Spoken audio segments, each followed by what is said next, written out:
Hello and welcome to Possum Farms. I'm Bill, Mr. P, as a lot of friends call me. We're going to talk about flail mowers today and why you should think about getting a flail mower. What I've got here in front of me is a brand spanking new flail mower from Nova Tractor. The reason why I got this is I've got a lot of experience with using these many years ago as a kid. A much lighter duty version of this, manufactured by Ford back in the 1970s. And I was amazed at what a fine job this did on people's pastures. I made a lot of money as a kid using a mower like this, mowing people's pastures because it leaves a golf course cut behind. Bush hogs are good. Bush hogs are great. They're great for going down and ripping up tall grass, even small saplings. But this actually leaves a golf course cut behind, whereas a bush hog or a brush hog or a shredder is what we call them down here. It cuts stuff off right at the just above the ground, and it lays it over. This type of mower actually takes everything and chews it up multiple times and spits out pieces that are about half the size or the length of your thumb. It mulches the grass instead of just cuts it and lays it down. Now, why is this important? Well, if you really want to take care of your grass, you want to take that grass and turn it into mulch and put it back down on the ground where it'll break down, decay, and actually feed the rest of your grass as it rots. This is the type of mower that'll do that. I'm going to show you and talk to you about some of my other mowers that I've been using for years, and they're fine mowers. They do a good job, but they don't do the same type of job that this does. Now, lots of people are familiar with this kind of mower. Your good old standard riding mower that most people get as soon as they have something bigger than just a residential yard. And it does a good job. It's got multiple blades, pretty good sized mower deck, and it does good for, cutting your lawn. It doesn't really mulch. It chops things up into small pieces, but it doesn't really mulch things, unless of course you go and put a mulching set of blades on there.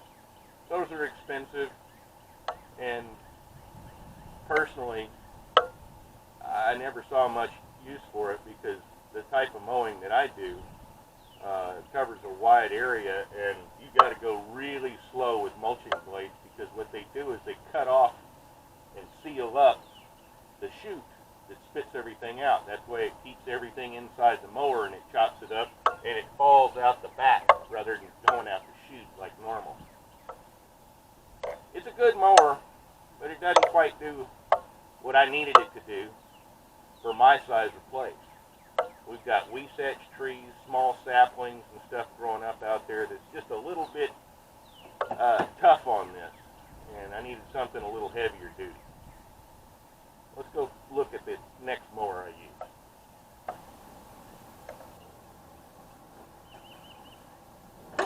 Now this is a zero turn. It's a lot of fun to use. Definitely different than what I was using over there because, yeah, it's a totally different animal. This is great for going around trees and obstacles, fence lines. What I like about it is the deck actually sticks out from the tires. You can get around things a lot easier. It mows fast. It fills quick. But it also has the same problems that the other mower had in that it's got one chute off to the side, throws out big old clumps. When the grass gets really thick and heavy, it tends to clog up and it leaves big old clumps behind. And although used properly, this can give you a really nice cut, it doesn't cut the heavy duty stuff that I need it to. And it's good for a lawn. It's not that great for farm work, as we'll talk about. But this is a good mower. I enjoy using it. It's quick when the grass isn't too thick. Now when the grass gets a little thicker, this comes in handy. This is like your garden variety lawn tractor on steroids. It's got full hydraulics. It's got about 25 horsepower, and it's very handy around the farm. With a set of forks or a bucket on here, you can do all sorts of things. It's got a backhoe on the back in case you like digging holes, and it's a good mower. But again, this has a chute over on the other side, and it has the same problems that the other mowers do. As soon as the grass gets up over your knees, you got to slow down real slow. And even then, that chute gets clogged up, and it ends up putting out big clumps, and the pieces of grass that come out of it are about that long, or as long as your finger, as long as your hand. It's a decent mower used for what it's good at, but when you get into stuff that's up over your shoulder or armpit high, this has a really tough time dealing with it. And when it does, it goes and shoots stuff out of that chute in big, hairy, wet, massive clumps that end up turning your grass brown and killing the grass, because those clumps sit there and don't allow that grass to get any light, and now you've got spots all over your pasture that are brown. Again, this is a good mower when it's used properly for shorter grass. It's not so good for the really tall stuff, but it's a decent mower. Now this is a mower that my father purchased in about 1979, 1980, and it's still going. It's a good mower, and believe it or not, it only has 16 screaming diesel horsepower. But it works, and it works quite well. It'll get into tall grass much better than these other tractors will. And this one is equipped with what's called a finishing mower. It's got 3 blades with a chute coming out the back. It's kind of like a mini bush hog. However, it leaves behind an almost golf course type cut. It's a very nice, even cut, and it'll eat quite a bit of stuff. But I've discovered if the grass is higher than the hood, you got to go really, really slow with this, which isn't much of a problem, but who likes to mow real slow? Not to mention, this little thing will not eat trees. It just won't.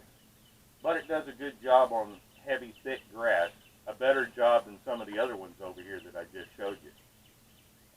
And it leaves a nice cut behind. One of the drawbacks is this mower back here isn't very big. I'll show you real quick.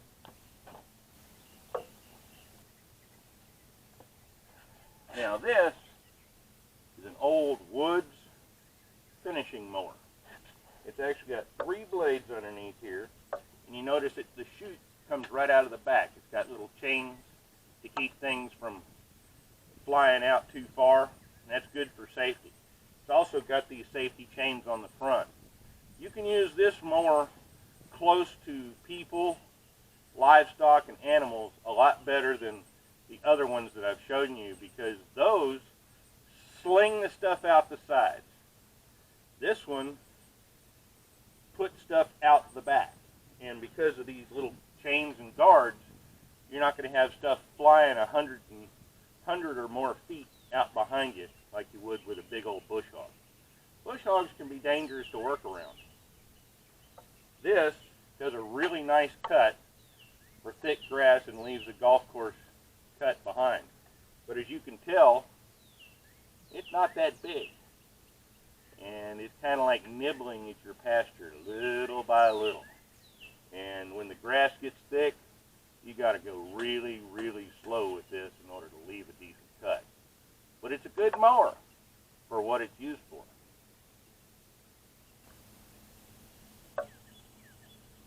Okay, now we're going to get into something that's in a totally different category than what you've seen before. Those other mowers over there, those are a lot smaller and light duty. This is a 65 horsepower tractor. As you can tell, it's got a lot of bells and whistles. This thing will go and munch things that those other ones just can't even begin to. And that's what we bought the new flail mower for. We can put the flail mower on the back of this, and just about, you know, with some patience, just about anything you can push over with this tractor, that flail mower will eat. It's going to be fun using this thing. Now, let me show you the mower that I've been using on this for, almost 20 years. It's been a good mower, but it's a dangerous mower, and I'll explain to you why.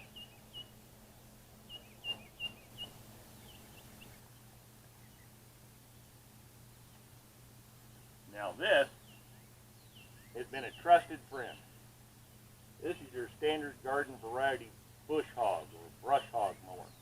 It's got two humongous blades that weigh about 75 pounds apiece that whirl around underneath this thing and just beat anything you run over to death.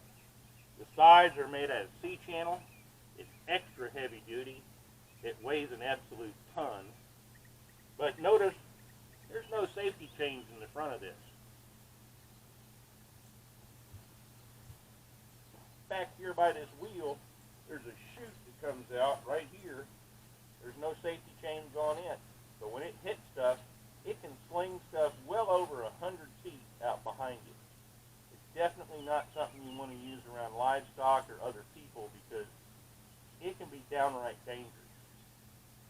Now, I've gone and hit stumps. I've hit logs. I've hit down fence posts that I couldn't see in the grass because it was too tall.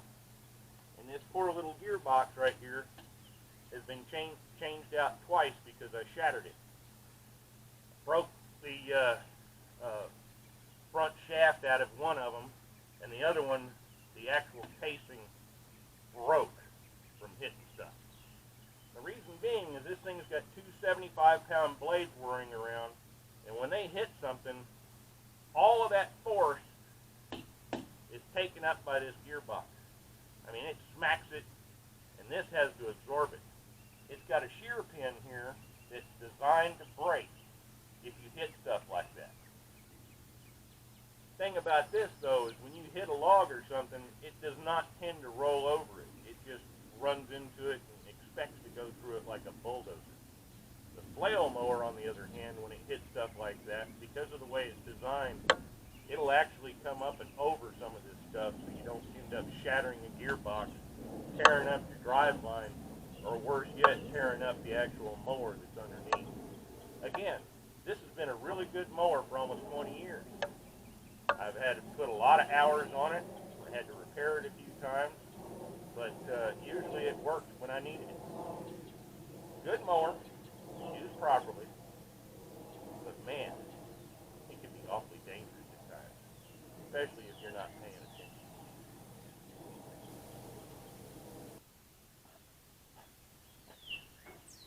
Now we're back here at the flail mower, and I want to show you some of the reasons why I picked this particular mower from Nova Tractor and why I like the Nova Tractor design, so that we can go out and mow our pasture and remove weed-sedge trees on our neighbors. Now, first of all, this thing right here that you see on top is a guard that mounts on the front. The way this thing on the edges is rigged up is this will hit a tree and the tree will slide off to the side. That'll keep you from damaging your mower. Pretty good idea. Now let me show you some of the other features of this thing and one of the reasons why, many reasons why I like it.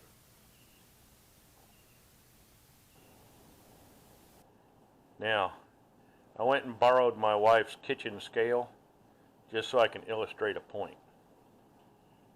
Normally, on other flail mowers that I've used in the past, they use a piece of steel that's about that thick, and it has all the mass of about a Bic lighter. It uses two of these for each attachment onto that center axle. And my old flail mower, it had about 70 pieces of this steel, like I said, that hung down in two little pieces on each attachment point, and they look like a Y. They go in They move independently, and like I said, they have all the mass of about a bic lighter.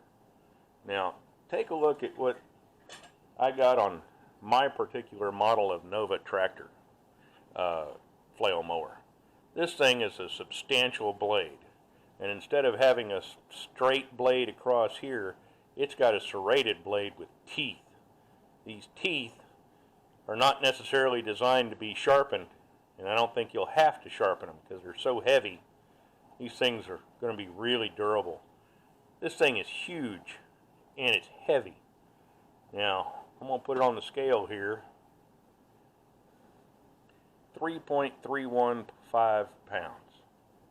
And that's not quite the 3.5 pounds that I was talking about in the video, but man, that's a heck of a lot more mass than a bic lighter. You get about 28 of these things flying around inside of that mower, and you got all that rotational mass. It pretty much operates like a flywheel all on its own. This thing is big. I mean, it's got a larger, it looks like a larger than a 1/2-inch diameter hole for the bolt that goes through it that holds it onto the axle. This thing is going to eat some trees. One of the things, if you owned a mower for any length of time, one of the things you've had to deal with constantly is maintenance. Notice right down here there's a grease hole. There's another grease hole. All these have zert fittings in them so that you can easily grease it. Some of the other Chinese models actually had grease zert fittings. They were inside the mower underneath. Who wants to lift up a 950-pound mower and to grease it from underneath? One of the other things that I really liked about this particular model is it has these tines that you can put in. When you put these in, it cages the stuff inside of there so that it goes around 3 or 4 or 5, 15 times, and it will get munched into tiny little pieces of mulch. Notice this big, huge roller. That's a big, heavy chunk of steel with a piece of steel on the side of it to scrape the dirt off of it. Now, it's kind of hard to see, but this is actually a door. This thing lifts up. There's the hinge, and this lifts up so that you can get into it and get all that barbed wire that you ran over off of it. And this chute, one of the really nice things about this is when it goes around and around and around inside, it actually takes the clippings and it blows them down into the dirt, which helps it to break down because you just turned it into mulch. The quicker you can get that mulch to start decaying, the quicker it starts feeding the rest of the grass that's still there. Here's the other end of the mower. Again, we've got grease fittings that are easily accessible right down here. We got grease fittings that are easily accessible right up here. And sure helps out on the maintenance.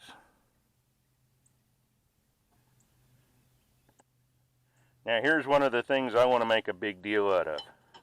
You notice these? That's like those chain safeties that I've got on my finish mower, but a heck of a lot more durable. Those will keep chunks from flying back forward towards the operating position on the tractor. This mower is a lot safer because not only does it have these to keep stuff from flying forward, but on the back side, when it goes around and around, it goes and blows down into the grass rather than slinging it out that way. Again, this doesn't leave clumps behind. Now, one of the fancy things about this is notice there's a hydraulic cylinder there. Notice this big steel monster here. This mount, this 3-point hitch mount that mounts to the tractor, can actually slide side to side if you've got the hydraulics on your tractor. That way you can go around trees and fences, your wife's rose bushes, and all sorts of stuff. This is a lot safer mower to use than that big old monster bush hog.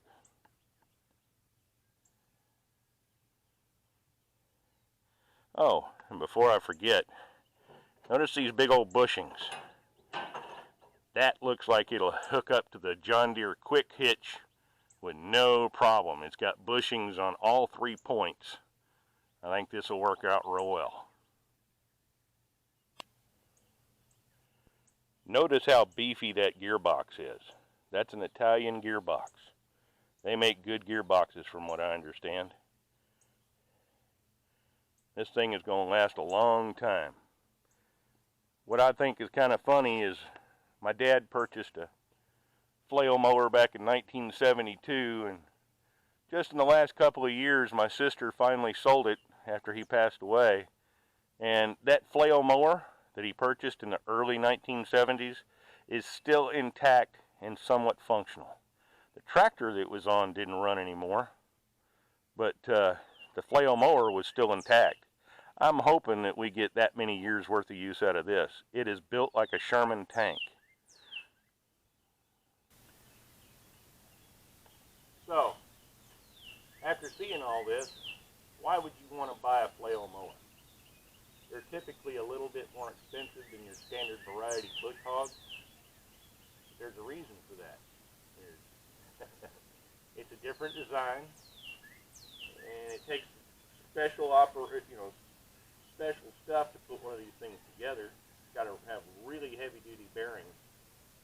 And this thing has big old flail hammers instead of just blades. The ones I had back in the 1970s had that center axle, had one single chain link that looked like a C that you bolted onto that axle, and hanging from that were two little pieces of steel that flipped back and forth that looked like a Y. They're reversible so that you can sharpen both sides. The trick is there were 70 some odd blades for you to take off, sharpen, and put back on. This thing has big old duck foot hammer blades that are 3.5 pounds apiece. Once you get all that rotational mass moving, it's like a flywheel, and it will chew up trees for breakfast. Again, those other mowers I showed you, they're good, but they got side shoots or rear shoots. They throw out clumps, big old nasty blobs that will sit there and kill your grass if you don't go over it and over it and over it again. Whereas this goes and blows out the entire length of the back side, and it blows it directly down into the grass, enabling it to break down the mulch and feed the rest of your grass a lot quicker and not kill it with big old clumps. This thing will slide side to side, so it makes it real easy to get around stuff. And the people at Nova Tractor have done an excellent job of engineering this to be a trouble-free unit. In the upcoming videos, you're going to see us unpackage this, get it out of the crate, which ought to be fun, because although it had bolts around the top, the rest of it's all welded, so we're going to end up having to cut this crate up in order to get it out. We're going to put it on the tractor, and then we're going to go over to my neighbor's place, who has literally dewberry bramble. It's like right up into this area. I mean, it's tall stuff. Stuff I would never take a bush hog mower into, because as soon as you get into that with dewberry bramble, all it's going to do is it's going to wrap those dewberries around that center spindle. This mower is going to eat that stuff for breakfast. I hope you enjoyed me showing you the differences between the regular mowers and the flail mowers. If you have any questions, put them down in the comments, and I will try my best to answer them. Like I said, I had a lot of experience using flail mowers from back in the 70s until the present. For the past 20 years on my place, I've been suffering through with the regular mowers, and I've finally got what I really needed for this place, because it'll eat those little weed-thatched trees for breakfast. Let me go show you what a weed-thatched tree looks like. They're kind of scary looking. Now I've taken a little walk down in my pasture. This is what I'm talking about. This is weed-thatch. It doesn't look like it, but my pasture has got this stuff all over the place. And see those little white spines? They eat trees. I mean, they eat tires with a passion. Kind of tough to see, but it's scattered around all over the place. Little short weed-thatch trees. And when you cut them off, they spread out. And the more they spread out, the bigger problem they become. These little trees don't look very harmful, but they can have 3-inch long spikes that will go through tractor tires, ATV tires, all sorts of stuff. And they'll go straight through a steel belted radial tire with no problem. One of the things that I really hate is they will go right through the bottom of a flip-flop like it was paper. I hate them. I hate them with a passion. I'm declaring war on this stuff.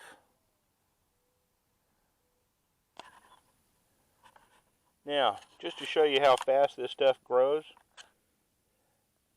this clump right here that you may or may not be able to see on video, I cut this 2 weeks ago.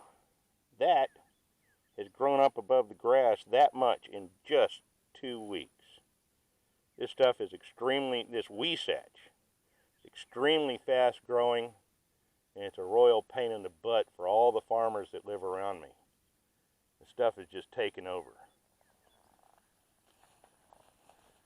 I mean, look at those spines. That'll go right through a flip-flop like it wasn't even there. Go through a tractor tire, ATV tire, lawn tractor tire, steel belted radial. Yeah, this stuff is not any fun at all.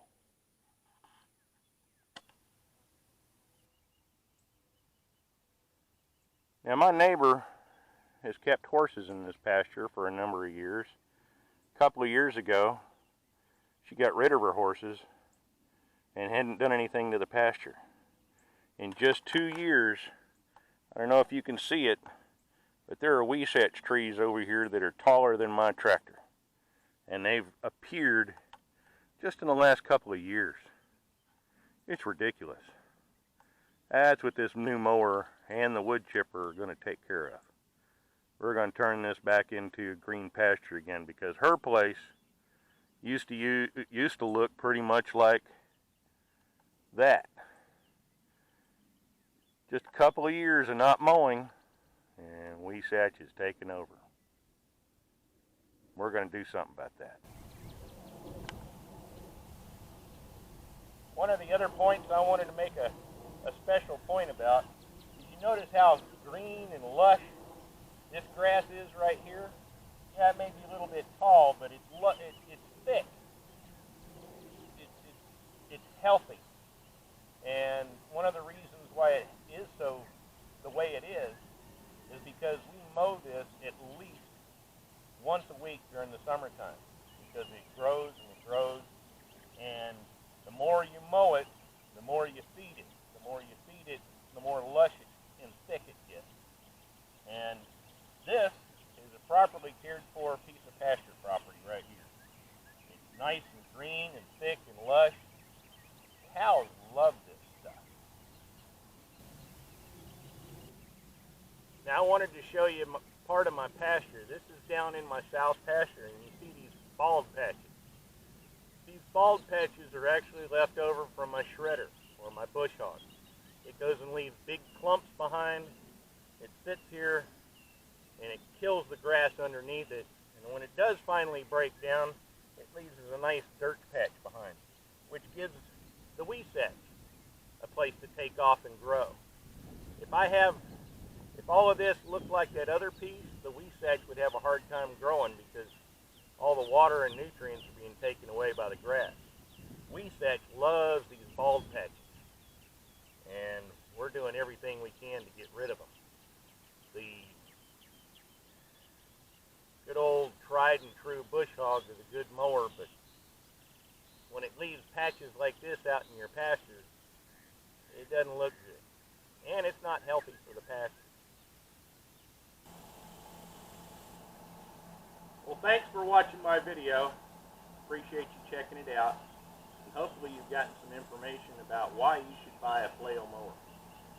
Now, all these other mowers that I've shown you are good mowers. They do what they're intended to do. Most of them are made for lawn cuttings, not necessarily pasture cutting. What I'm going to be doing with this mower is pasture cutting and brush cutting. It does an excellent job at that. Now, if you need something that will go through shoulder-high grass or grass over your head, this flail mower will do it. If you need to go and mow over thickets, this mower will do it. This doesn't have the problem about winding stuff up on the center spindle like the brush hog does. This thing will eat small trees for lunch. No problem at all. This thing will slide side to side that allows you to get around obstacles, trees, your wife's rose bushes and stuff like that. And it's built to be durable. This thing is made out of extremely heavy-duty steel, and this is not your typical lawn mower. This is some serious piece of equipment. One of the things I really like about this is it takes all of the clippings and it blows it right down into the dirt. Doesn't sling stuff out, so it's a lot safer mower to use around people, pets, and livestock. It also mulches everything into something about half the size of your thumb so that it breaks down a lot quicker once it hits the ground, and it will feed your grass. One of the things that I've noticed about the place here is all the places that we mow and mow and mow and mow, the grass gets really thick, to the point where you can walk across it like a carpet. Out in the pasture, where we only do it 2, 3, maybe 4 times a year, you can see an awful lot of dirt. And the reason for that is when the grass grows up, light doesn't get down to the rest of it, so it doesn't fill in. Well, with this kind of mower, you can go and mow over that stuff and mulch it with all that dead grass down into the dirt, and it helps feed everything so your grass gets thicker. If you raise cattle or goats or sheep, this becomes real important, because as any cattle farmer will tell you, they're not necessarily a cattle farmer. The cattle pretty much do their own thing. They eat, they poop, they reproduce, they do what they're supposed to do. When you're a cattle farmer, you're actually a grass farmer. This helps you take care of your grass. When you mulch everything, you're feeding your grass. When you're feeding your grass, you're feeding your cattle. And it makes your place look an awful lot prettier. It really does. So if you need something that'll eat brush, this is the mower to do it. You need something that'll eat a thicket, this mower will do it. You need something to run over small saplings and turn them into mulch, this mower will do it. I don't know why I waited 20 years to buy my own flail mower, because the one that my dad bought lasted many, many, many years. And I made a lot of money as a kid mowing other people's pastures, because I left a golf course cut behind. This thing will go through grass this tall and leave a golf course cut behind, saving you an awful lot of time, money, and diesel fuel. So, like and subscribe. Please add your comments down in the comment section, and if you have any questions about flail mowers as to why I think they're the better choice for most purposes, please put them down in the comments, and I will get back to you as quick as I can. Again, thanks for watching my video, and hopefully you'll learn something about flail mowers. Come on back now. You hear?